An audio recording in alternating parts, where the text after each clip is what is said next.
Voy a tratar, voy a tratar y si no es así, me lo hacen saber espontáneamente. Voy a tratar de usar los menos chilenismos posibles, considerando que la audiencia no es solamente de Chile, sino que es de, entiendo, de varios países de Latinoamérica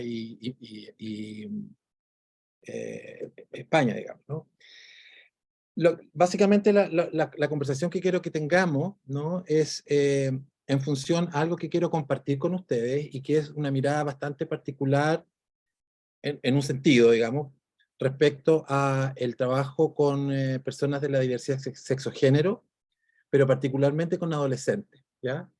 Y en lo estricto, digamos, lo que quiero compartir con ustedes ya de manera como mucho más acotada, tiene que ver con dos cosas. Uno, con cómo he ido pensando, he ido mirando y me he ido como dando cuenta de aquellas cosas que son importantes y potentes en el trabajo con adolescentes transgénero, pero también he ido generando como ciertas derivadas en relación a la terapia familiar y voy a entender la terapia familiar como un dispositivo mucho más amplio que lo que habitualmente se entiende en Chile, ¿no?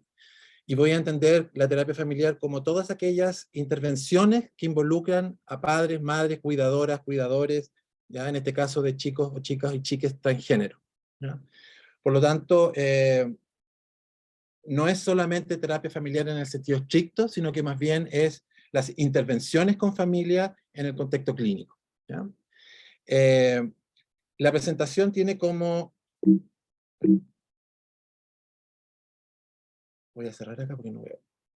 La presentación, digamos, lo que yo quiero transmitir, quiero que podamos conversar, tiene que ver con generar una conversación que va a abordar, por un lado, de manera introductoria, los aspectos que son como más sobresalientes, los aspectos más relevantes, para tener o para poder situar, ¿no es cierto?, un nivel comprensivo respecto a la terapia familiar con familias con adolescentes transgénero, es decir, una terapia familiar, una intervención familiar, una modalidad clínica de trabajo con familia, en familias, ¿no es cierto?, en donde hay uno o más adolescentes transgénero, ¿no? O sea, ahí hay dos pies importantes a considerar, que es la terapia familiar o las intervenciones familiares clínicas, que a partir de ahora solamente las voy a nombrar como terapia familiar, ¿no es cierto?, en familias que tienen ciertas características, y una de ellas, ¿no es cierto?, es que cuenten dentro de sus integrantes con un adolescente transgénero. Y cuando hablo de transgénero, estoy utilizando el concepto como un paraguas, en donde caben todas aquellas identidades diversas, todas aquellas identidades no binarias, todas aquellas identidades que están cruzadas, ¿no es cierto?, por una forma de representación subjetiva, social, cultural y política, en donde el binarismo hembra-macho, ¿no es cierto?, se disuelve, ¿no?, y se transforma en sentires, experiencias subjetivas, experiencias colectivas, ¿ya? Pero yo voy a utilizar la palabra transgénero, el concepto transgénero como un paraguas en donde caben todas estas otras posibilidades expresivas, sentidas del género, ¿ya? Lo que vamos a hacer entonces, voy a revisar algunos aspectos vinculados a salud mental, ¿no? Y cómo esos aspectos, cómo se puede hacer una bajada, ¿no es cierto?, desde lo que la evidencia nos ha mostrado sistemáticamente respecto a la salud mental, y el link que se hace con la importancia de la familia, la importancia de los padres, madres y cuidadores y cuidadoras, ¿no es cierto? Y el papel o el lugar que la familia tiene en la producción de ciertos outcomes de salud mental positivos o negativos, digamos, ¿ya? Y voy a referirme brevemente, ¿ya?, a tres modos de trabajo, o tres modelos de trabajo con familia, que hacen, y ustedes lo vamos a ir viendo, ¿no?, hacen acento en en distintos puntos, sin embargo tienen una gramática colectiva que los aúna, ¿no? Y finalmente, que es algo que, digamos, que estoy desarrollando ahora con algunas cosas muy preliminares todavía de mi investigación doctoral, es cómo, ¿no es cierto?, se inserta el estudio de patrones interaccionales con familias en donde hay un adolescente transgénero. ¿Okay?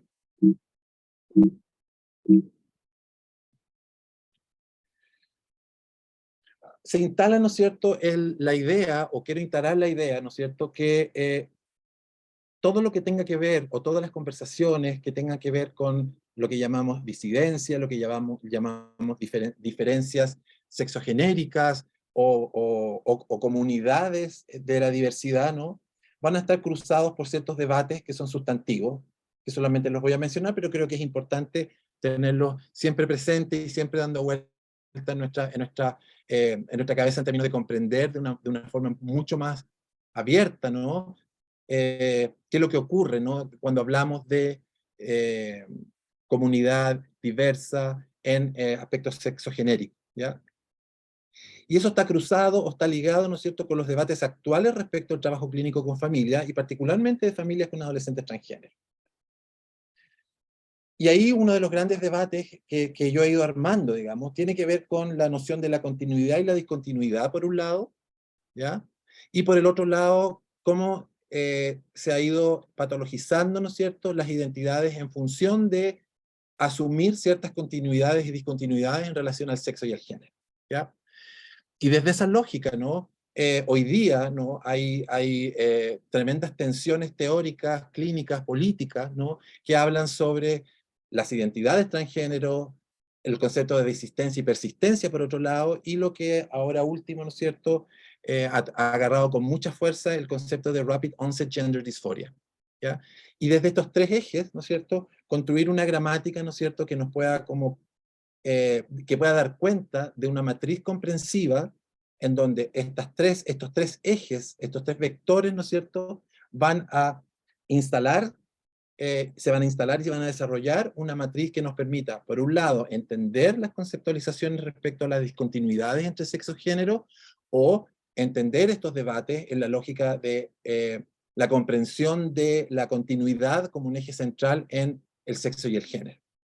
Y para ello, ¿no es cierto?, de manera muy acotada, ¿no es cierto?, el concepto de identidad de género, transgénero, ¿no es cierto?, hace referencia o da cuenta, ¿no es cierto?, de una experiencia subjetiva, personal, eh, muy, a ver, quiero como transmitir bien esta idea, muy ligada a, si bien es cierto, a la experiencia subjetiva, pero también muy en tensión, ¿no es cierto?, con la experiencia más social, ¿ya?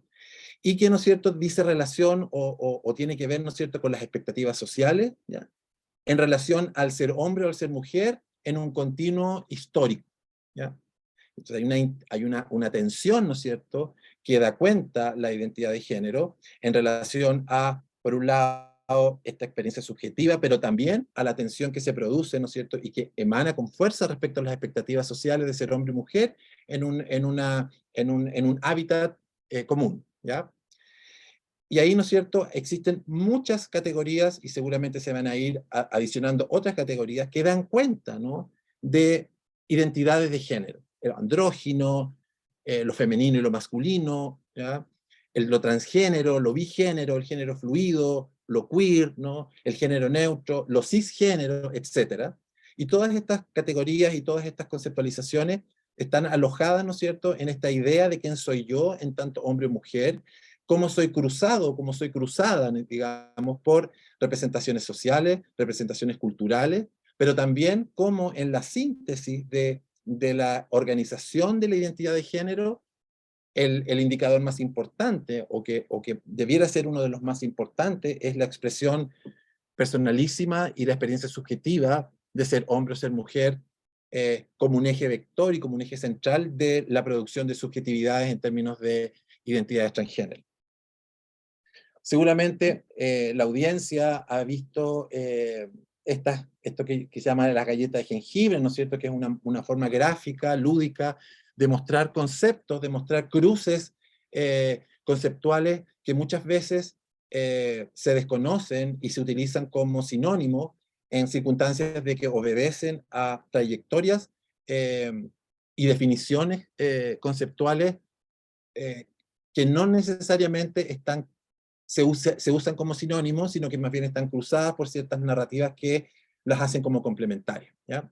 Y a mí en lo particular me gustan estas dos presentaciones, digamos, la amarilla de Genderbread Person, que es más como americana, ¿no?, que tiene como toda una tradición además, ¿no?, que es la que conocemos con mucha más fuerza. Hay muchas otras, ¿no?, y que lo que va mostrando, ¿no es cierto?, si es que se ve el cursor, espero que sí, la identidad, como lo que decía hace un rato, ¿no es cierto?, está como alojada en esta doble en esta doble mirada entre la experiencia subjetiva de ser hombre o mujer, pero también teñida, ¿no?, por las expectativas, por los cruces sociohistóricos, por los contextos culturales, ¿no? Eh, y la definimos o la distinguimos, mejor dicho, de la orientación sexual o el sexo, ¿ya? Que más bien es una categoría, y aquí, digamos, hay tensiones respecto de esto, de las cuales no me voy a referir, pero sí de manera esquemática para poder tener una lectura en común respecto de cuando hablamos de las diversidades sexo-género. Y el sexo va a estar como señalado en función de un llamamiento identitario respecto a nominar a un hombre o a una mujer cuando nace en función de sus genitales, ¿ya? Otro concepto también importante es cómo la orientación sexual o sexoafectiva, ¿no?, se instala en un dominio, ¿no?, de linealidad entre el sexo, la identidad, ¿no es cierto?, y a quién, hacia dónde, digamos, dirijo mis preferencias eróticos, sexuales, románticas, etcétera, ¿no? Estos tres, voy a dejar la expresión de género un ratito a un lado, estas tres categorías o estos tres conceptos, muchas veces y en la mayoría de las personas, tienen una continuidad desde la experiencia subjetiva, una continuidad desde la experiencia subjetiva y la normativa cultural y social, histórica y política, ¿ya? Y el asignamiento en relación a los genitales, que sería el sexo, ¿no es cierto? Y ahí hay una linealidad identitaria, ¿no es cierto?, que configura lo que se llama las identidades cisgénero. Es decir, las identidades cisgénero son aquellas identidades en donde el sujeto, la persona, tiene una vivencia subjetiva de sí en relación a ser hombre o mujer, teñida y cruzada, sin conflicto, con el encuadre sociocultural y político. A la vez, ¿no es cierto?, está en una lógica directa de un sexo asignado al nacer, ¿ya?, y una atracción, es decir, en donde se dirige la atracción erótica, emocional, romántica, etcétera, heterosexual. Ahí hay una línea, ¿no?, que abarca desde la identidad, la atracción y el sexo, ¿no?, que vamos a llamar cisgénero, con un pequeño apellido, cisgénero heterosexual. Hay otras linealidades, ¿no?, en donde la identidad, lo mismo, ¿no?, la identidad, es decir, la experiencia subjetiva, se alinea con lo cultural, se alinea con el sexo asignado al nacer, ¿ya?, pero genera una cierta discontinuidad con la atracción. Entonces aparecen las personas que se identifican como cisgénero, pero con una orientación sexual distinta a la orientación sexual heterosexual, ¿ya? Por ejemplo, yo me identifico como un hombre cisgénero, ¿ya?, con una orientación sexual homosexual. Entonces, mi identidad está en línea, en una línea con una cierta continuidad en relación a mi sexo asignado a nacer, y en una cierta discontinuidad con mi orientación sexual, si es que pensamos hegemónicamente que la orientación sexual es heterosexual por definición y el resto son derivadas, ¿no? Es una manera de pensar eh, que tiene ciertas implicancias teóricas y políticas, ¿no? Eh, y estoy haciendo esta diferenciación para adentrarme a lo que sería entonces una identidad trans, ¿no?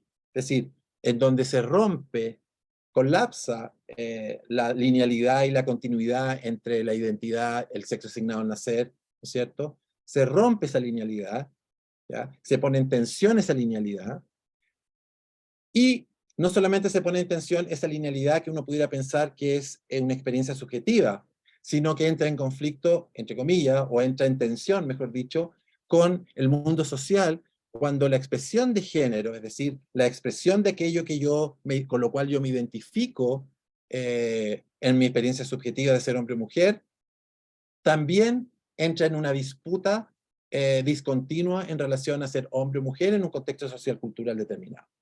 ¿Okay? Entonces, nos vamos metiendo en estos temas, nos vamos metiendo en estos conceptos y nos vamos dando cuenta que las categorías binarias dejan de tener sentido, dejan de ser explicativas en el mundo de la diversidad sexo-género, que dejan de ser un patrón que nos permita poder comprender la subjetividad y el encuentro con lo social, y, ¿no es cierto?, se instala esta otra gramática mucho más compleja, mucho más rica, mucho más plástica, ¿no? Y que por lo tanto en conflicto y en tensión con el mundo social cultural, ¿no? Y es lo que nosotros vemos constantemente y vamos a revisar cuando miremos los outcomes de salud mental en los adolescentes, ¿ya?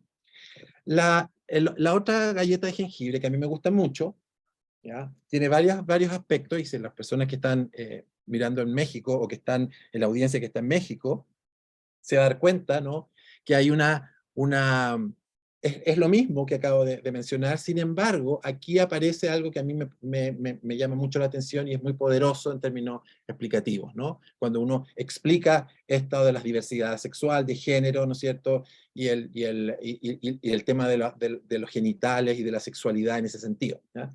Y es que ellos, digamos, instalan, ¿no?, esta idea respecto de la identidad de género, ¿no es cierto? Ahí está hombre-mujer, puede ser cis o trans, dependiendo de la linealidad, o puede ser queer, ¿no es cierto?, en esta lógica mucho más fluida. Sin embargo, aparece y que a mí me parece muy interesante esto, aparece esta idea esta vertiente cultural, ¿no? En donde la cultura tiene un peso sinérgico al momento de explicar eh, los conceptos de identidad de género, orientación sexual, sexo asignado a nacer, etcétera, ¿ya? Y es que la cultura, en este caso, posibilita, yo no tengo expertise para hablar sobre esa cultura, sin embargo, tengo cierto conocimiento que me permite decir lo que voy a decir en términos de que la cultura generaría condiciones de posibilidad para tener ciertos referentes anclados en la historicidad en donde surge, digamos, por ejemplo, esta representación. Entonces, si bien es cierto, está esta idea de la discontinuidad entre identidad de género, expresión de género y el sexo asignado a nacer, pareciera ser, y la expresión de género, por cierto, pareciera ser que en ciertas culturas en donde hay referentes, en donde la plasticidad respecto a la identidad de género y a la expresión de género al menos, eh, es parte de la gramática popular y es parte de la gramática cultural. Y uno pudiera pensar, no, digamos, no, esto es una, una idea que despliego ahora, uno pudiera pensar, ¿no?, que el hecho de establecerse o de mirar eh, ciertas imágenes culturales, ¿no?, en donde justamente esta conversación sobre la identidad de género, el sexo asignado a nacer y la expresión de género, empiezan como a develarse más allá o a develarse de una forma distinta con el peso histórico que, ¿no es cierto?, estas conceptualizaciones que parecieran ser, y una crítica que aparece muy fuerte, ¿no?, de grupos más conservadores y de lleno transfóbicos, plantean, ¿no es cierto?, esta idea como de que esto sería más bien una construcción de la modernidad o una construcción de la modernidad tardía, ¿no? Eh, una construcción más bien de una cierta propaganda, ¿no? Y ahí hay toda una argumentación delirante en términos de cómo es que aparece esto tan rápidamente, ¿no? Y guarden en sus mentes esto de aparece tan rápidamente, porque lo vamos a revisar de cómo cierta literatura y cierta investigación ha tomado esa disquisición respecto a lo que aparece tan rápido y ha hecho uso de las herramientas de la investigación, ¿no?, de una manera digamos, éticamente cuestionable, digamos, y ha dado cuenta de ciertos resultados a propósito de eso. Entonces, quizás mostrar estas dos galletas de jengibre y articular, ¿no es cierto?, la diferencia, y a mí me parece que es importante esta lógica de la identidad cultural, ¿no?, como un referente, ¿no?, como un referente que da una cierta sensación de continuidad, pero una continuidad en la historia, ¿no? A mí me saltó eso, ¿no es cierto? Y teniendo eso en nuestras cabezas, ¿ya? La investigación, ¿no es cierto? Aquí solamente algunos ejemplos del 2020, ¿no es cierto? Se ha ido haciendo cargo, ¿no? Aquí tenemos un artículo, el primero del 82, ¿no? Ya hace una referencia a la homosexualidad, ¿no es cierto? El tratamiento y la modificación conductual, ¿no? Es un artículo muy interesante en términos de que si bien es cierto uno pudiera pensar por el título que tiene que ver como con terapia reparadora, más bien el valor de esto, ¿no? Es la importancia que ocurre, que se le da, perdón, a un aspecto de la sexualidad que hasta antes de eso tenía muy poco espacio en la investigación.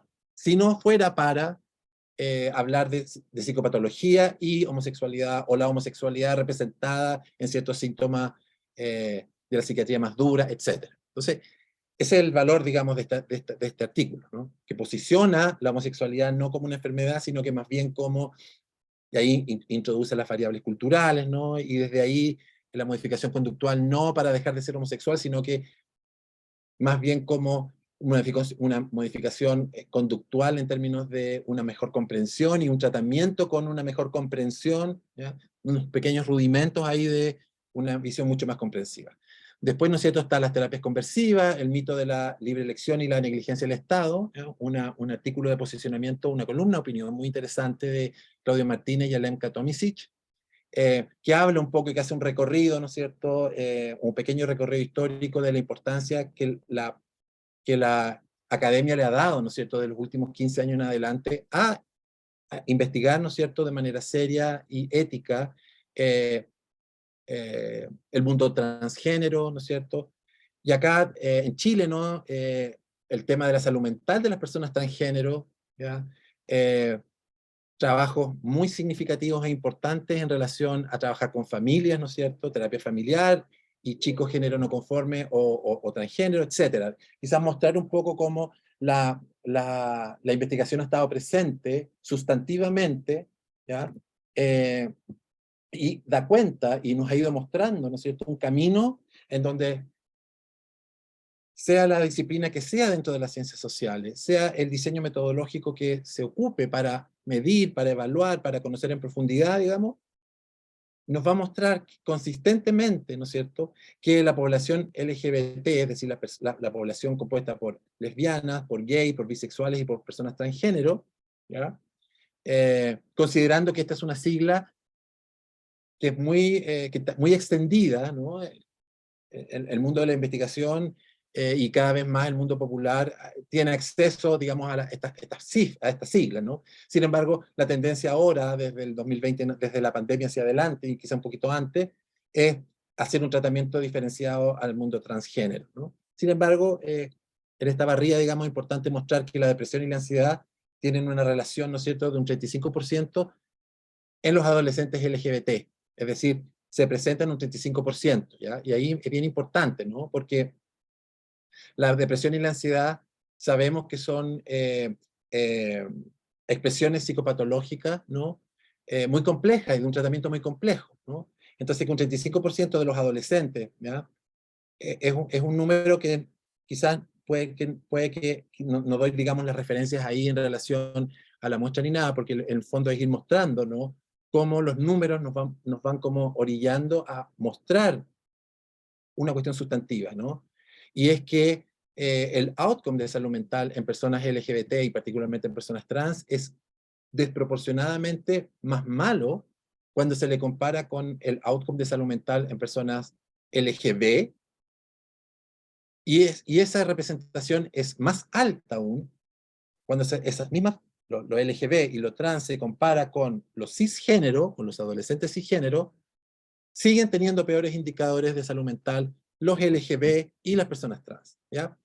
Por ejemplo, en un estudio holandés bien importante, que se está replicando, no, perdón, no se está replicando, sino que se está haciendo una actualización de estos datos en este momento, digamos, seguramente los resultados van a salir el próximo año, de una muestra, digamos, de 1763, ¿no es cierto? El 21% presentaba trastornos de ansiedad, el 12,4% trastornos de ánimo y un 11,4% trastornos disruptivos, ¿ya? Eh, Otro estudio, ya en 2020, eh, que se realizó, digamos, por un grupo de investigadoras en Canadá, liderados por Anne-Marie Poulenc-Fasson, que ella es una trabajadora social que tiene muchísima experiencia en trabajo con familia y además tiene una experiencia muy grande en investigación cualitativa. Mostró, ¿no es cierto?, de una muestra, digamos, no de una muestra, sino que de un estudio cuantitativo, ¿no es cierto?, mostró que el 35% mostraba trastornos de ánimo, 25 trastornos de ansiedad, 12 intentos suicidas. Aparece, ¿no es cierto?, esto del intento suicida, no es la primera vez que aparece, pero aparece, ¿no?, como con alta fuerza, y un 12% de hospitalizaciones psiquiátricas, ¿ya? En Chile, la OTB, que es una de las ONG más antiguas, digamos, en Chile, dirigida, comandada, creada y diseñada, digamos, por personas transgénero, por profesionales, voluntarios, etcétera, dijo en Chile, en su primera encuesta sobre salud transgénero, que el 84% de las personas trans en Chile, antes de los 18 años de edad, es decir, dentro del segmento de lo que nosotros podríamos llamar adolescencia, ha realizado por lo menos un intento de quitarse la vida. O sea, el 84%. Entonces uno piensa, hablábamos en un momento con un representante de la OTD cuando se hizo el lanzamiento, cuando uno se encuentra en la clínica con un adolescente trans que está deprimido o que está con trastornos de ansiedad generalizado, lo que sea, yo como que a mí me sirve representármelo de esta manera, aunque puede ser inexacto desde el punto de vista metodológico, pero desde el punto de vista clínico, esta representación me hace mucho sentido. Tengo este adolescente que ha develado su identidad transgénero en su familia, y viene deprimido, y viene con corte, o viene con una, digamos, como con una cosa como familiar de rechazo, etc. Ese chico tiene un 84% de probabilidades de hacer un intento suicida. Y cuando uno lo piensa así, y repito, más allá de las imprecisiones metodológicas, es como bien preocupante, ¿no? O sea, y eso me impulsa a pensar, ¿no?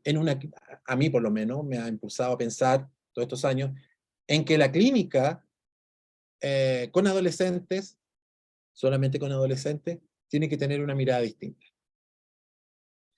Tomisic, el 2016, dijo que el riesgo de suicidio es mucho mayor en las poblaciones al compararse con las poblaciones heterosexuales y que las poblaciones LGBT presentan probabilidades mayores, ¿no es cierto?, de intento suicida. ¿Ya? De alguna manera recojo en esta cita una continuidad respecto de los estudios anteriores o de lo que presenté. Y Birkett en el año 2009, es decir, mucho más atrás, ya, ¿no es cierto?, hacía esta idea de que el reconocimiento de la identidad de género y la orientación sexual, es decir, instala o incorpora la develación de la orientación sexual, muestran que la etapa de cuestionamiento constituye un importante periodo de riesgo suicida. Es decir, sabemos hoy día que las identidades de género, ya esto es como un debate mucho más largo, pero dicho en corto, las identidades de género pueden eclosionar, ¿no es cierto?, en la entrada a la pubertad por una cuestión de aparición de características sexuales secundarias, ¿ya? Pero puede que no, dijo ese puede que no, digamos, como eh, el hilo, ¿no es cierto?, que nos conecta con otro tipo de desarrollo género no conformes en la infancia, etcétera. Y que además, ¿no es cierto?, eh, el cuestionamiento sobre la propia orientación sexual, ¿no es cierto?, generan una especie como de red de gravedad, ¿no es cierto?, o de vulnerabilización sustantiva, ¿no es cierto?, en chicos y chicas LGBT. Y ahí, ¿no es cierto?, el riesgo suicida es importante, ¿no? O sea, aparece ahí una matriz comprensiva que también a mí, en lo personal, me ha servido como para hacer este mismo ejercicio, ¿no? Tengo frente a mí un adolescente deprimido que acaba de salir del closet con su orientación sexual y además salió del closet de su identidad de género. O sea, todos los indicadores nos muestran que eso es red flag por todos lados, digamos, ¿no? Es decir, botones de pánico por todos lados, ¿no? ¿Cómo, quizás esto estoy con el tiempo, eh, me voy a, ¿cómo entendemos esto? ¿No? ¿Cómo entendemos estas disparidades de salud mental cuando las comparamos? ¿Cierto? Y aquí Meyer en el 2003 desarrolló un modelo que se llama el modelo de estrés de minoría, que básicamente lo que hace, ¿no?, es sostener la idea de que las minorías sexuales, dice él, pero que después Hans Fragel incorpora, un autor que incorpora la identidad de género, están sometidas a una serie de estresores por todos lados, ¿no? Estresores que él va a llamar distales, es decir, los estresores que están en la cultura, en la sociedad, en el barrio, en la escuela, ¿ya? Y que despliegan una gramática de discriminación, que despliegan una gramática de homofobia, de transfobia, ¿no? De manera explícita, de manera implícita, a través del silencio, a través de la microagresión, etc. Y están los estresores más proximales, es decir, cómo eso impacta en la subjetividad, en la construcción identitaria de los chicos, chicas y chiques, en este caso de lo que estamos hablando, y cómo ahí se conjuga, ¿no es cierto?, una mezcla muy compleja, digamos, ¿no? Y que los resultados los resultados de outcome de salud mental lo que hacen es traer a la vista esa complejidad, esa mezcla de estresores distales y proximales, ¿ya? ¿No? Yo les pedí hace un rato, ¿no? Espérense, ahí sí. Yo les pedí hace un rato que guardaran en su mente esta idea de que apareció rápidamente, ¿no? ¿Se acuerdan? Que había aparecido rápido estas ideas y estas conceptualizaciones sobre el género, sobre la orientación sexual, sobre el sexo asignado al nacer y la expresión de género. Y cómo, ¿no es cierto?, esa idea, ¿no?, se instala como un eje, que habla al principio como un eje en el debate, y que tiene que ver, ¿no es cierto?, con el Rapid Onset Gender Dysphoria, ¿no es cierto?, que es un término que planteó Littman en el 2018, ¿no es cierto?, y que básicamente lo que hace es postular que la idea de la disforia de género, es decir, de la molestia permanente sobre el cuerpo, sobre la expresión de género, ¿no es cierto?, que aparece como con mucha fuerza en los chicos y las chicas trans, más que más que interrogarlo en términos de una experiencia subjetiva, debiera ser interrogado como una apropiación en función de cómo los estímulos externos, ¿no?, pueden generar ciertos y potenciar ciertas manifestaciones sintomáticas, y no al revés. No como un estresor, utilizando los conceptos de Meyer, los estresores distales, ¿no es cierto?, generan condiciones de posibilidad para la aparición de síntomas específicos en la lógica de los estresores más proximales, ¿no? O sea, ella da vuelta, la autora da vuelta el argumento, y lo que hace en el fondo es utilizar este argumento, ¿no?, para para generar duda, para modificar, ¿no es cierto?, la idea de los tratamientos de pacientes adolescentes transgénero. Y eso va a tener una repercusión muy, muy, muy importante en la clínica familiar. ¿En qué sentido? En el sentido de que cuando hablamos de clínica familiar, básicamente estamos hablando de dos grandes tensiones.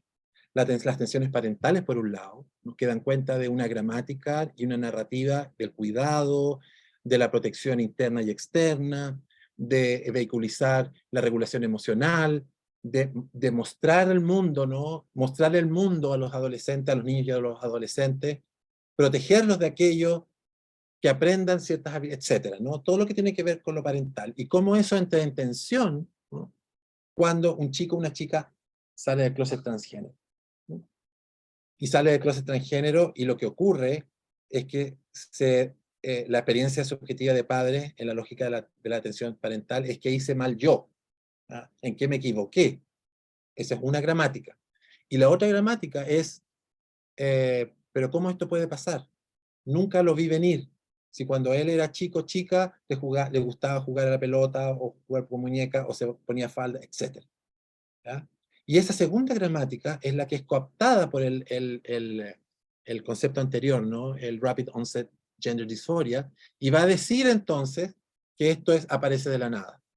Y eso tiene una implicancia parental, porque muchos papás y mamás cuando nos consultan, una de las narrativas que más se despliega, ¿ya? Y ahora estamos haciendo una pequeña investigación sobre experiencia subjetiva de papás en un taller en una terapia de grupo, y nos hemos encontrado que una de las narrativas más sostenidas, sobre todo cuando llegan los papás, es esta cosa como que es una moda, como que se le va a pasar, como que tiene que ver con la inmadurez, que tiene que ver con que está viendo mucho internet, o sea, una serie de explicaciones que algunas de ellas son como que uno solamente las puede entender, o dado a entenderlas desde la angustia, ¿no? O sea, como pensar que un chico se va a deprimir, se va a hacer cortes, digamos, va a tener una alta probabilidad de suicidarse, porque está llamando la atención en la lógica de que vio mucha televisión, o vio mucho YouTube, o que tiene muchas redes sociales con personas trans, como ese es como uno de los niveles de explicación. Y por eso que el Rapid Onset Gender Dysphoria tiene una implicancia tan grande en el trabajo con familia. Y particularmente, pero no solamente en eso, pero particularmente en las tensiones parentales, ¿ya? Y otro campo conflictivo son las tensiones familiares, ¿no? No solamente los padres, las madres y los tutores, o las tutoras, sino que las dinámicas que se producen al interior de los otros integrantes de la familia, ¿no? Y cómo esas afectaciones, ¿no es cierto?, van produciendo tensiones, alianzas, generando lo que estaba mirando yo, que son patrones interaccionales, que en el fondo lo que hacen es que se instala una nueva manera, entre comillas, de relación, en donde la crisis, que uno lo mira desde como la teoría de la crisis, que significa la salida del closet trans, eh, genera y produce, ¿no? Y como al final, ¿no es cierto?, uno sabe que la respuesta inicial de los papás y de las mamás y de los tutores es el rechazo o la aceptación, y lo que Anne-Marie Poulen-Sanfrançon, la investigadora canadiense, va a llamar, ¿no es cierto?, neutralidad negativa. Entonces, hay tres formas de entender el trabajo familiar con personas de la diversidad sexo-género. Uno, que es promover la identificación con el género asignado al nacer, es decir, las terapias de reconversión, que a lo cual no me voy a referir. La espera vigilante, que es una posición en donde se acompaña el tránsito, se acompaña a la familia, pero acompaña el tránsito, pero desde una posición en donde no se empuja ni se invalida, sino que se va al ritmo, ¿ya? Y el enfoque afirmativo, o el enfoque californiano, ¿no?, que tiene una posición mucho más activa en el acompañamiento, mucho más afirmativa en el acompañamiento, y no solamente un acompañamiento, como dicen por ahí, frío, ¿no? La espera vigilante proviene, digamos, de una tradición de los Países Bajos, ¿no? Entonces ahí hay como una metáfora, ¿no? La espera vigilante es fría, y el enfoque afirmativo que tiene como una raigambre clínica y de investigación en la costa oeste americana. Entonces, ahí está estas dos imágenes de lo frío y de la cosa como más californiana. ¿Qué es lo que nos ha mostrado la evidencia? Y particularmente en estos tres, adentrándonos ya más específicamente de la familia, ¿no es cierto? Jean Malpass es un investigador americano, ya que ha estado muchas veces en Santiago, eh, y él ha desarrollado un modelo en el Ackerman Institute, un modelo de trabajo con familia que tiene ciertas características, ¿no? Y recientemente, el año pasado, perdón, el 2022, él hizo, junto con la Elizabeth Glasser y otras personas más, hicieron una revisión sistemática sobre las intervenciones basadas en la familia y cuál ha sido como los hallazgos respecto a eso, ¿ya? Entonces, una de las cosas que él va a plantear como resultado de esta revisión sistemática, que es muy importante, ¿no?, porque creo que es una de las pocas revisiones sistemáticas, sino la única, que releva la importancia del tratamiento familiar en el acompañamiento de chicos y chicas trans. Y es muy curioso porque tenemos evidencia sustantiva que dice que cuando los padres rechazan, empeora la salud mental. Cuando los padres, digo padres en términos generales, padres, madres y cuidadores aceptan, mejoran los indicadores de salud mental. Eso lo sabemos desde el año 91, del año 90 en adelante, con los trabajos de la Kate Lee Ryan en Los Ángeles. Sin embargo, como las cosas obvias no son tan obvias, no se ha producido investigación que tome como eje central el trabajo familiar. Que lo que hace Jean Malpass, ¿cierto?, en conversaciones que hemos tenido, lo que él hace es hacerse esa pregunta y hacer una revisión sistemática, ¿no? Y lo que él encontró, ¿ya?, que es muy interesante porque apoya que de alguna manera o de muchas maneras su propio modelo. Lo que él encontró es que la mayor cantidad de puntos en común que tienen las prácticas basadas en la familia en relación al acompañamiento con adolescentes y niños género no conforme, es que primero, uno, son dispositivos que proporcionan psicoeducación, ¿ya? Y hablábamos con él, porque estuvo en Chile hace un par de meses atrás, en marzo, para ser más exacto, y hablamos de esto, y de una conversación que habíamos iniciado en Buenos Aires cuando estuvo él en noviembre, Y él había planteado, ¿no es cierto?, que la psicoeducación es una cuestión muy americana, ¿no? A pesar de que está en las bases de la salud mental chilena, pero sí la psicoeducación es algo muy americano, muy como cognitivo, muy de enseñar, muy de transmitir en la lógica como del experto, de la experta. Y ahí, ¿no es cierto?, hablábamos y decíamos, bueno, pareciera ser que lo interesante aquí es que la psicoeducación, más allá de cómo se vehiculice, es una cuestión que es central en los tratamientos en donde la familia se incorpora de manera activa. Otro aspecto importante es que los distintos modelos o dispositivos, ¿no es cierto?, permiten un espacio para que las familias, es decir, todos puedan expresar sus reacciones respecto del género de sus hijos, ¿ya? Y ahí, ¿no es cierto?, hay una bisagra en términos de lo que plantea el mismo Jean Malpass cuando dice que los padres necesitan un espacio terapéutico propio, ¿ya? ¿Ya? Y ahí como que, por eso decía yo al principio, ¿no?, lo de la terapia familiar en términos amplios. Entonces, se generan distintos dispositivos en paralelo, ¿ya?, en lo que se llaman en su modelo los procesos paralelos. Pone mucho énfasis, ¿no es cierto?, en el poder protector de la aceptación familiar, cosa que ya sabíamos, con lo que les menciono de la Caitlin Ryan. Utiliza múltiples modalidades de apoyo, no solamente lo que está ocurriendo en el box o en la institución, sino que apela, ¿no es cierto?, a la conexión, el generar redes de padres, redes de pacientes, etcétera, ¿no? Dar a la familia la oportunidad de aliarse y abogar, que va en la misma línea de lo anterior, ¿no es cierto? Conectar a la familia con recursos comunitarios, ¿ya? Y finalmente, la idea, ¿no es cierto?, que el punto 7 es el como más abierto a seguir mirando, es entender, ¿no es cierto?, que los procesos de acompañamiento desde la familia requieren miradas, ¿no es cierto?, y preocupaciones interseccionales. Es decir, pensar que un chico transgénero, además es estudiante, además tiene pares, ¿no? O sea, las conexiones, que no es superponer, sino que es conectar de manera compleja, puede ir aumentando o disminuyendo el outcome de salud mental. Y a la medida que las terapias familiares o las intervenciones familiares tengan eso en mente, ¿no es cierto?, van a poder tener una superficie de impacto mucho más grande. El otro modelo del mismo autor, ¿no es cierto?, es lo que él llama el enfoque familiar multidimensional, y que básicamente habla de un proceso de evaluación muy exhaustivo, en donde el adolescente es evaluado de manera individual, muy, digamos, a gran escala, digamos, ¿no? Una anamnesis muy en profundidad, pero lo más importante, que yo creo que es como lo que nos convoca acá hoy día, es esta idea de los procesos paralelos. Es decir, no solamente la idea de procesos paralelos en términos de situar a los papás, a las mamás, a los cuidadores en un espacio físico distinto a donde está el adolescente, sino que es incorporar la idea de que los padres tienen su propio proceso en paralelo al proceso del adolescente, y que en algunos puntos se interseccionan dramáticamente cuando, por ejemplo, los papás rechazan, o se intersectan o se cruzan de manera virtuosa cuando generan dinámicas como de aceptación, ¿ya?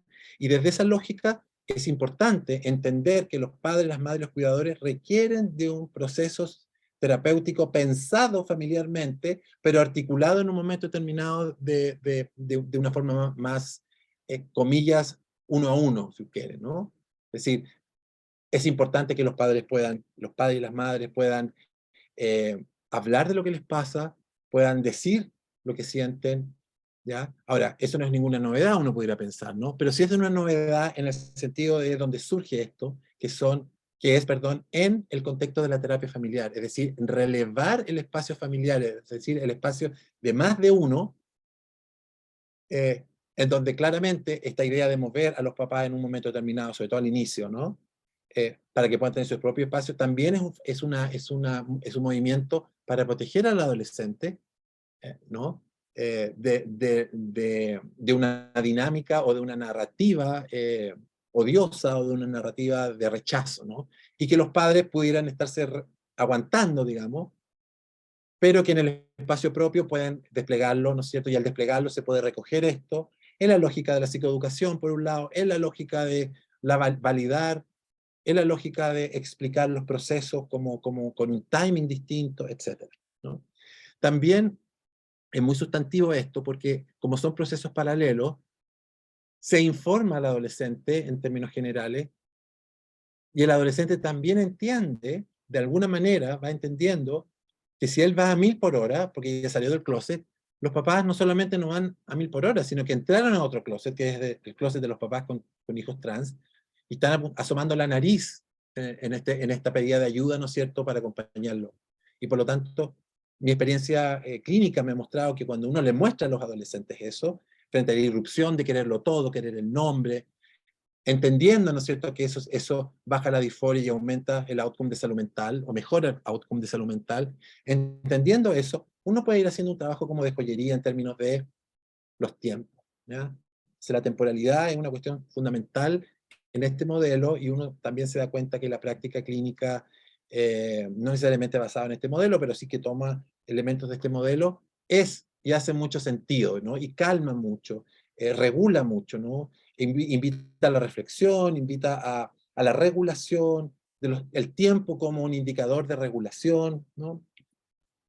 Me voy a saltar el stream porque quiero ir derecho, derecho, derecho a esto. Estamos como en la hora. Si bien es cierto lo que veníamos hablando de las tensiones, de los tres ejes, ¿no es cierto?, de la aceptación y rechazo, perdón, de el Rapid Onset Gender Dysphoria, de las distintas conceptualizaciones de lo que es el género, ¿no? Y el otro punto, digamos, de esta triada problemática que tiene que ver con, que no lo mencioné aquí, pero que tiene que ver con la retransición o el desistimiento y la continuidad, etcétera, ¿no? Si uno piensa, ¿no es cierto?, que hablamos de outcome de salud mental, que hablamos de una salud mental deficitaria en los chicos trans y las chicas trans, tenemos un modelo que ayuda a entender fuera del mundo de la psicología, fuera del mundo de la psicoterapia y la terapia familiar, que nos da otros elementos de juicio, ¿no? Los psicólogos, las psicólogas y los psicólogos de repente tendemos a usar los mismos marcos explicativos para tratar de explicar cosas que los marcos quedan estrechos, digamos, ¿no? Entonces, nos entrega el modelo explicativo del estrés de minoría, nos entrega un encuadre para poder entender, ¿no? Y también nos da la posibilidad de poder saltar esta idea, ¿no es cierto?, que ya sabemos de la aceptación y el rechazo como ejes centrales de la respuesta parental, ¿no? Y ahí entra la familia como un dispositivo sustantivo al momento de comprender cómo moverse en el mundo del acompañamiento a un chico o una chica trans. Y desde ahí, ¿no es cierto?, la investigación ha mostrado que, y lo mostró Jean Paz, ¿no?, ha mostrado que las distintas expresiones de tratamiento, comillas, o de intervención familiar debiera estar como sustentada en esos 7 principios. Sin embargo, y aquí es un gap de la literatura y de la investigación del cual yo me apropio, nadie ha hablado, digamos, de cuáles son las condiciones in situ en los procesos de intervención familiar, en los procesos de acompañamiento familiar, en las intervenciones familiares sostenidas en el tiempo. Nadie ha hablado de cuáles son las dinámicas relacionales o los patrones interaccionales que se despliegan en una sesión de terapia familiar, pensando que se pueden, o la hipótesis de que son los mismos que se despliegan en la intimidad de la casa, y que cuando se despliegan, lo que emerge, digamos, con fuerza, es la respuesta de rechazo, la respuesta de aceptación o la respuesta de neutralidad negativa, pero solamente me voy a referir a las dos primeras, ¿ya? Y ahí, ¿no es cierto?, como un gran marco conceptual, un poco lo que estoy diciendo ahora, la terapia familiar con adolescentes transgénero, ¿ya?, que es una idea fuerza, ¿ya?, en el sentido del dispositivo, ¿no?, de la idea que el dispositivo de la terapia familiar con adolescentes transgénero es un dispositivo que ha sido reconocido por la literatura en sus distintas expresiones, ¿ya?, pero ha sido reconocido por la literatura. Sin embargo, se ha hablado muy poco de aquello, sino que más bien se ha orientado a la comprensión de ciertas formas y ciertos modelos, ¿ya?, cómo hacer ciertas cosas, ¿ya?, cómo organizar el setting terapéutico, cómo producir ciertos espacios diferenciados, ¿ya?, o cómo incorporar las variables de la red, o cómo, etcétera, ¿no?, o cómo desde una posición afirmativa teñir las intervenciones. Sin embargo, cuando empezamos a bajar a la terapia familiar sistémica e interaccionalmente orientada, nos damos cuenta que no hay información, no hay investigación que nos muestre de manera profunda y compleja lo que ocurre en las sesiones de terapia familiar, ¿ya? ¿Y qué, qué es lo que interesa mirar ahí? ¿No es cierto? Lo que me interesa mirar son los patrones interaccionales como unidad mínima de observación. ¿Okay? Esto en un pequeño como esquema, ¿no es cierto? En donde en rojo tenemos la terapia familiar sistémicamente orientada, en donde el rechazo y la aceptación, ¿no es cierto?, aparecen de una forma que no sabemos cómo emerge, ¿no? O qué es lo que la hace emerger, más que cuestiones más bien directas, ¿no? Y ahí, ¿no es cierto?, los patrones interaccionales que están sosteniendo estas conductas de rechazo y aceptación en el contexto de la terapia familiar. Y como eje, ¿no es cierto?, que lo informa, está la salud mental del adolescente transgénero, que es lo que hemos hablado, y la terapia con adolescentes transgénero en términos generales, como intervención familiar, ¿ya? Los patrones interaccionales, ¿no es cierto?, que hay lo que les quiero mostrar ahora es parte de el llamado a conformar una mesa de expertos y de expertas, ¿ya?, para la creación no para la creación, sino que para insumar en la creación de una matriz eh, evaluativa de patrones interaccionales, ¿no? En donde el patrón interaccional tiene que ver con la experiencia relacional de dos o más personas, que se caracteriza por la presencia de pensamientos, sentimientos, conductas de carácter repetitivo en el tiempo, y que su presencia o ausencia activa sentimientos, pensamientos y conductas particulares, y específicamente de aceptación o rechazo. Y ahí están las definiciones de rechazo, aceptación y neutralidad negativa, ¿ya? Y aquí, ¿no es cierto?, sé que está en inglés, pero lo voy a pasar rápido. Esta es parte de una presentación que yo hice hace 3 días atrás, o la semana pasada, en donde, en el fondo, lo que hice, a ver, no sé si se ve bien, pero es poner ahí, digamos, el esquema, digamos, de peticiones que yo le hice a esta mesa de expertos y expertas en relación a la observación de una sesión de terapia familiar, en donde ellos y ellas tenían que, en función de la definición del patrón interaccional, de rechazo, aceptación y neutralidad negativa, cumplir con ciertas cosas que yo les estaba pidiendo. Observar libremente, después registrar cuando se activa o cuando se desactiva un patrón relacional en función a la definición. En un segundo momento, tercer momento, listar esos patrones interaccionales, observar nuevamente la sesión y hacer un comentario, ¿ya? Y básicamente lo que mostró que es un ejemplo de 2 observadores, esto se hizo se está haciendo, mejor dicho, con 52 sesiones de terapia familiar, en un proceso muy largo, ¿ya? Muy largo pensando en que los procesos de terapia familiar son más o menos acotados, ¿no? Y eso también da cuenta de 54 sesiones efectivamente realizadas, digamos, ¿no? En donde iba toda la familia. Entonces, también nos da cuenta de cómo se instala, ¿no?, la terapia familiar, en donde lo que está circulando ahí tiene que ver con adolescentes trans. Y, digamos, solo un ejemplo, digamos, de los patrones que se activan, ¿no? Tenemos acá abajo en la ruedita, ¿no es cierto? Está el patrón de sensibilidad, que estaba asociado a momentos de la sesión en donde las palabras que se usaban, o las palabras que los padres usaban para hablar sobre lo que estaba pasando ahora, que no tenía que ver directamente, digamos, con el tránsito, sino que más bien daban cuenta de una situación que estaba pasando en su momento determinado, en donde la mamá sentía que nadie le ayudaba, ¿ya? Y que el adolescente lo leía como una cosa que se repetía, y que la mamá repetía, ¿no es cierto?, en términos de nunca me ayudas, siempre desordenas todo, y el adolescente respondía, pero si yo te ayudo, lo que pasa es que tú no la ves. Estaba entrampado en esa dinámica, pero esa dinámica entrampada en una lógica y en una escucha desde parte del adolescente, desde hipersensibilidad, ¿ya? En donde tributaba aquello, ¿no es cierto?, a una sensación de estarlo retando, porque además soy trans, o porque además salí del closet, ¿ah? Y esa lectura era interesante, porque otro patrón que se activaba tenía que ver con la agresión, ¿no? Con la agresión de tú no vas a cambiar, eh, tú lo que haces siempre es eh, ponerme a mí en una situación, por ejemplo, de estar contra la espada y la pared, y el adolescente vivía eso nuevamente como la activación de una dinámica relacional en donde la mamá constantemente tensionaba de manera polarizada, de manera cognitivamente en la totalidad, sin ver los matices, ¿no? Y que eso elicitaba, ¿no es cierto?, en la conversación una sensación implícita de rechazo, ¿ya? Es decir, y ahora, ¿no? Y ahora que estamos acá de nuevo en la terapia, entonces el adolescente lo leía como estamos de nuevo acá porque me están acompañando en mi proceso. Entonces, ¿ya? Y un patrón de frustración, ¿no es cierto? Es lo mismo, ¿no? O sea, estoy cansado, decía un papá, ¿no?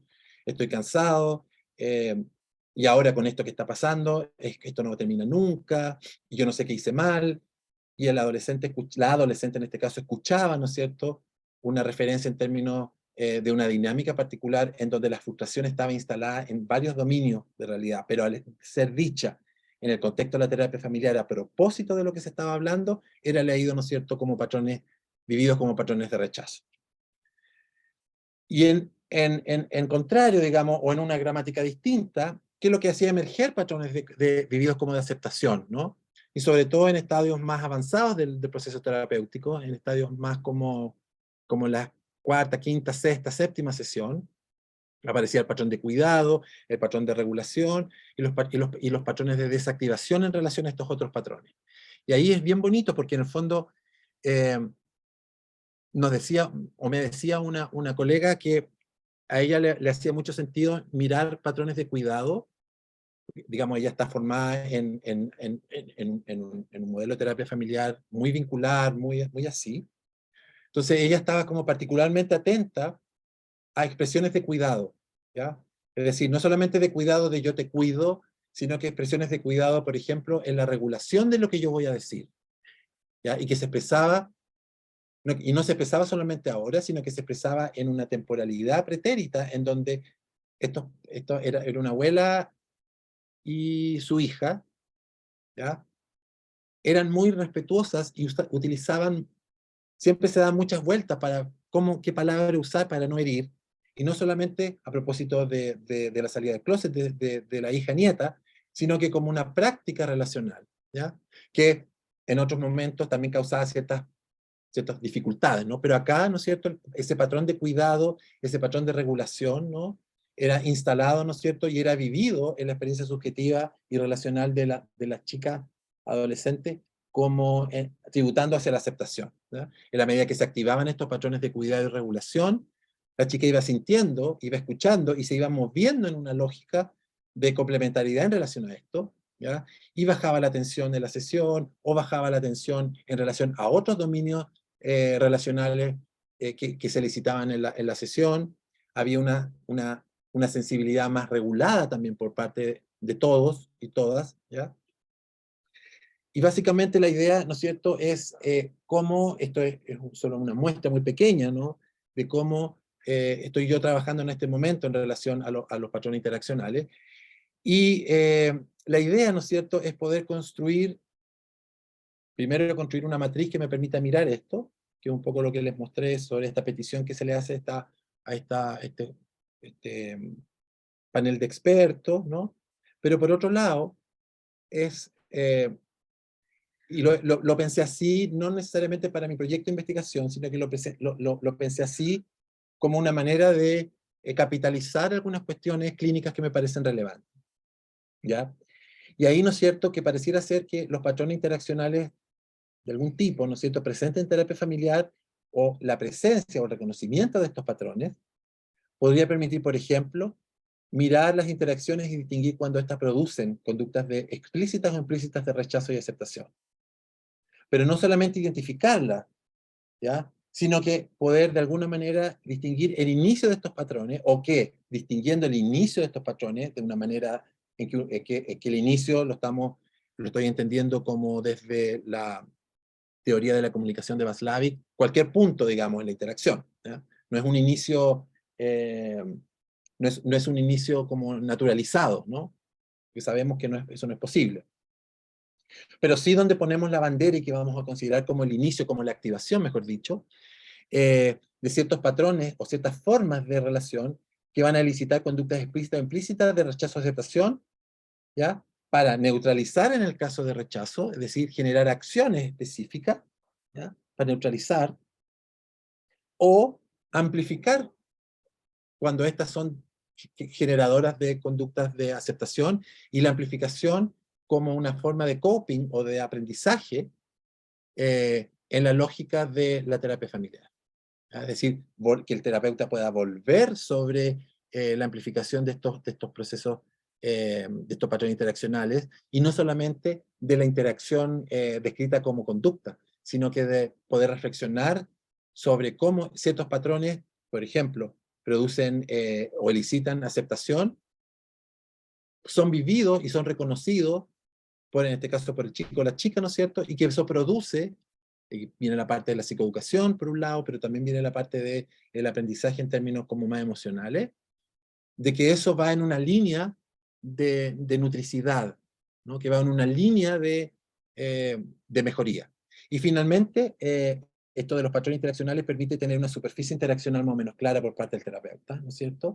Y que ese conocimiento que él tenga lo puede transformar en intervenciones, / conversaciones, / narrativa, o cualquier otra denominación según el enfoque o los modelos teóricos que informen a la práctica terapéutica con familia, ¿no? Eso. Muchas gracias. Hablé como harto y espero que algo haya quedado dando vuelta, y me abro, digamos, a la discusión, que es como la parte más entretenida de esto. Bueno, muchas gracias, Cristian. Te aprovecho también a saludar a todos y a todos los participantes, y te quiero agradecer de corazón esta instancia, digamos, tan generosa de tu parte de compartir tu conocimiento con este grupo.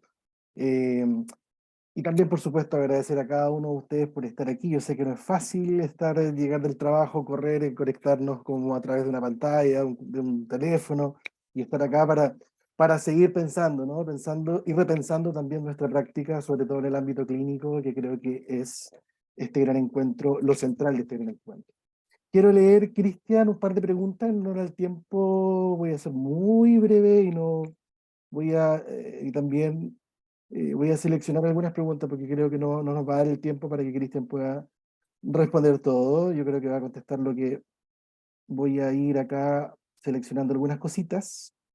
A ver, bueno, hay saludos, buenas noches, personas que nos saludan de Colombia, de Ecuador, de México.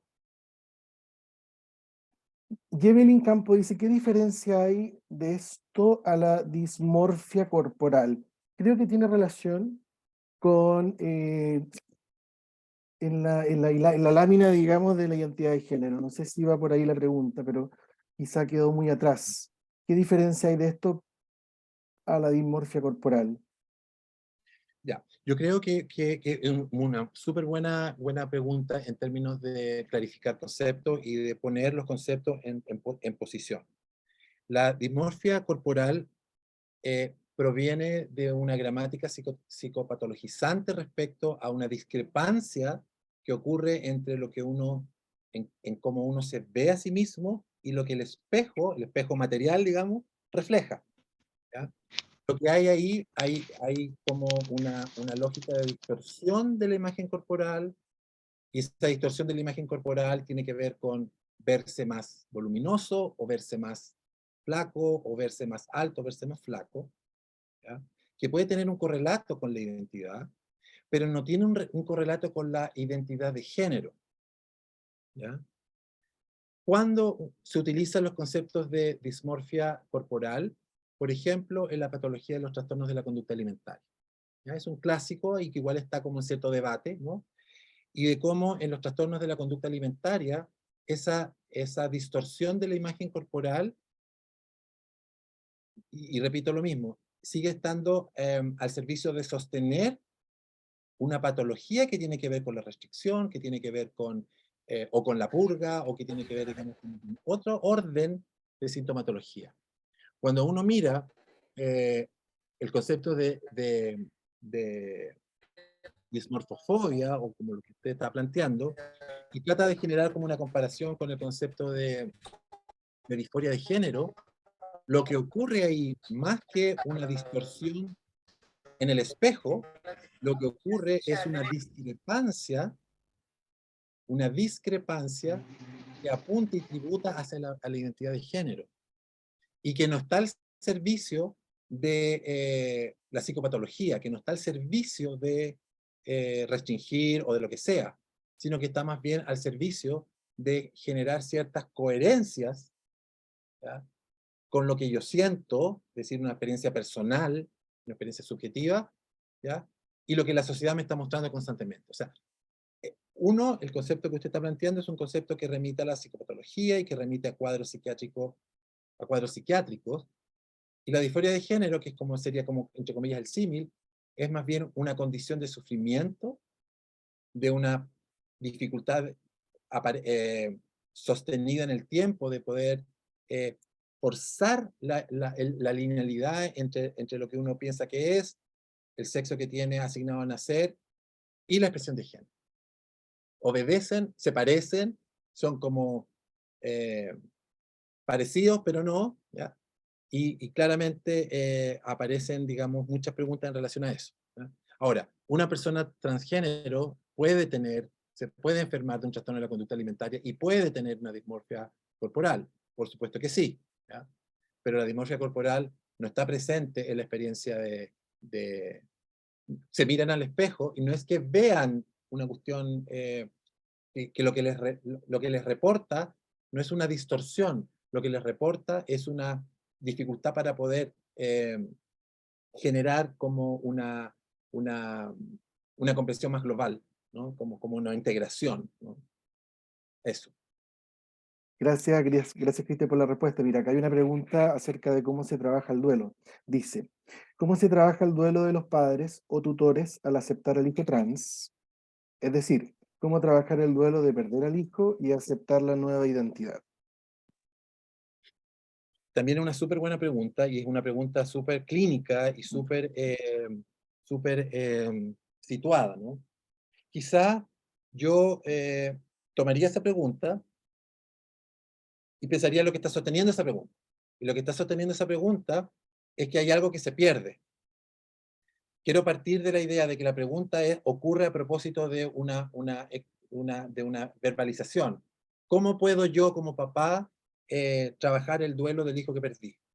Y quizás un movimiento terapéutico pudiera ser eh, mostrar la hija que ganó, por un lado, ¿ya? La hija que ganó, pero también por otro lado, y esto lo estoy diciendo pensando en lo que un papá me dijo una vez. Me dijo, muy llorando, digamos, muy desesperado, un papá muy aceptador, digamos, muy apoyador y todo, pero en el espacio individual propio, me decía, ¿qué hago yo con todos estos recuerdos de mi niñita, que yo la tomaba de la mano, e iba a la playa y nos vayamos juntos? ¿Qué hago yo con todos esos recuerdos de cuando le enseñé? Y me recuerdo que una de las cosas que yo dije, que no debe haber sido muy inteligente, digamos, ni y decir una cosa como más o menos obvia, le dije que no tenía que hacer nada con esos recuerdos, que esos recuerdos pertenecían justamente a lo más lindo, ¿ya? Que su hija, que ahora es hijo, en su experiencia, en su vivencia de papá, él no podía sacarse eso de la cabeza. Lo que él tenía que hacer, o la invitación que yo le hice en ese momento era integrar cuánto de esa hija, la representación y la experiencia subjetiva, estaban presentes en su hijo. La voz, las manos, la forma de relación, las palabras, la sonoridad, etcétera, ¿no? Y cuando uno le muestra a los papás y a las mamás modos de integrar, más que de resolver de manera discontinua, se sienten, en mi experiencia, se sienten mucho más aliviados. Ahora, por cierto, hay papás y mamás que viven esto como un duelo terrible, ¿no? Y ahí el duelo hay que trabajarlo como se trabajan los duelos, ¿no? En términos de, de normalizarlo, de mostrar que hay distintas etapas que se van sucediendo, que él o ella tiene que descubrir cómo, de qué manera, en base a qué poder ir moviéndose hacia momentos más felices en la relación con su hijo y en la relación con el recuerdo, pero también saber que si se posicionan desde ese lugar, siempre va a doler, ¿no? Creo que el movimiento terapéutico no es para que no duela, sino que es para cómo se integra, ¿no? Eso. Gracias, Cristian. Mira, esta no es una pregunta, pero es una reflexión y considero que es muy importante en relación a lo que mencionaste recién. Mira, nos hace falta revisarnos como sociedad, no hacer juicios de valor, no estigmatización, revisar historia del arte y tener ética a la hora de abordar estos casos, estas personas o estas familias. Agregué esas dos últimas cosas, ¿no? ¿Qué nos puedes compartir acerca de eso? Quizá como una reflexión final para ya cerrar esta jornada, Cristian. Yo creo que son palabras como bien interesantes en el sentido de que trabajar con clínicas o con personas de la diversidad sexo-género, y particularmente con adolescentes y con niños, y con adultos también, pero yo estoy como enfocado en los adolescentes, nos pone a nosotros como operadores psicosociales en un dominio emocional, ético, político, discursivo, que requiere una revisión no solamente instrumentalizada respecto de como uno terapeuta, ¿no? Uno lo hace como terapeuta, pero sino que requiere de un posicionamiento activo respecto a qué piensa uno sobre esto, ¿ya? ¿Dó- ¿Cuánto lo toca esto? Hoy día, por ejemplo, me tocó resolver si se incorporaba o no a donde yo trabajo un psiquiatra que tenía así como un terapeuta familiar, o sea, como una cosa como muy... Estaba a punto de entrar a trabajar con nosotros, y él dice, ¿saben qué? Yo les quería decir algo, yo no estoy de acuerdo con el aborto, ni con hacer indicaciones de cambio de género o de operación de cambio de género. Y eso significó que el directorio donde yo participo inmediatamente le dijo, hasta aquí no me llegamos. No es posible trabajar con población LGBTQ+, si es que uno no está en una posición afirmativa y en una posición ética y política en relación a...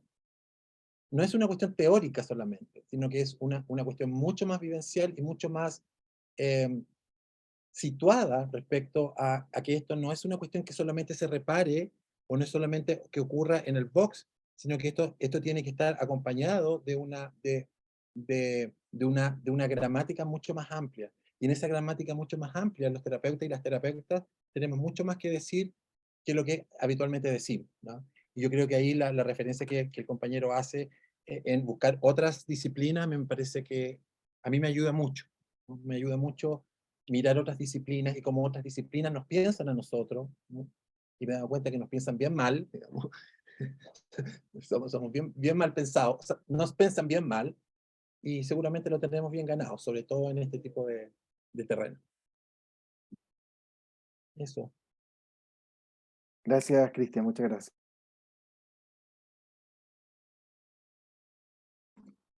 Ahí sí. Bueno, queremos darle nuevamente las gracias, Cristian, por este interesante tema, por cómo abordas el tema de la adolescencia y sus diversidades, y también a todas y todos los que han estado presentes, gracias por participar. Nos hubiese gustado haber tenido más tiempo, pero le damos las gracias a todos quienes se conectaron de distintas partes, así que muchas gracias a todas y todos. Buenas noches. Chao, Gracias a todos. chao. Buenas noches, gracias por la invitación. Gracias, Cristian, un abrazo grande. Descansen. Buenas noches a todos y a todas. Que estén muy bien. Chao, chao. Muchas gracias. Gracias, hasta luego. Hasta luego.